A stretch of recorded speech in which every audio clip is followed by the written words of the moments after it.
భారత cricket coaching లో world cup విజేత మాజీ ఓపెనర్ గౌతమ్ గంభీర్ శకం మొదలైంది. టీమిండియా ప్రధాన కోచ్ గా గంభీర్ ని బీసీసీఐ నియమించింది. ఈ నెలాఖరున ప్రారంభం కానున్న శ్రీలంక పర్యటన నుంచి గంభీర్ యాక్షన్ మొదలు కానుంది.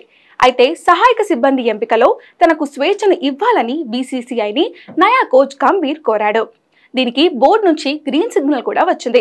ఈ నేపథ్యంలో Kolkata night riders batting coach Abhishek Nair ను టీమిండియా బ్యాటింగ్ కోచ్ గా గంభీర్ సిఫారసు చేశాడు. దీనికి బీసీసీఐ అంగీకరించింది. ఫీల్డింగ్ కోచ్ గా టీ దిలీప్ నే కొనసాగించాలని గంభీర్ భావిస్తున్నాడు. అయితే బౌలింగ్ కోచ్ ఎవరనే ఉత్కంఠ అందరిలో మొదలైంది. ఈ నేపథ్యంలో కర్ణాటక ఫాస్ట్ బౌలర్ వినయ్ కుమార్ పేరు ప్రచారంలోకి వచ్చింది. అతన్ని బౌలింగ్ కోచ్ ఎంపిక చేసే అవకాశాలు ఉన్నాయని జోరుగా ప్రచారం సాగింది. దీనిపై బీసీసీఐ అధికారి ఒకరు స్పందించారు. వినయ్ కుమార్ ని బౌలింగ్ కోచ్ గా ఎంపిక చేయడానికి బీసీసీఐ సిద్ధంగా లేదని తెలిపారు. ఈ క్రమంలో జహీర్ ఖాన్, లక్ష్మీపతి బాలాజీ పేర్లను పరిశీలిస్తున్నట్లు వివరించారు.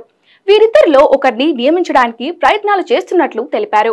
హర్షిత్ రాణా, మయాంక్ యాదవ్, తుషార్ దేశ్పాండే వంటి యువ బౌలర్లను మ్యాచ్ విన్నర్లుగా తీర్చిదిద్దడానికి అపారమైన అనుభవం ఉన్న ఫాస్ట్ బౌలర్లను ఎంపిక చేయాలని బీసీసీఐ పట్టుదలతో ఉంది.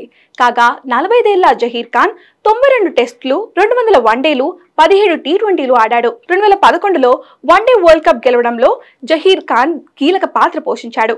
ఇక 42 ఏళ్ల బాలాజీ 8 టెస్టులు, 30 వన్డేలు, 5 టీ20లు ఆడాడు.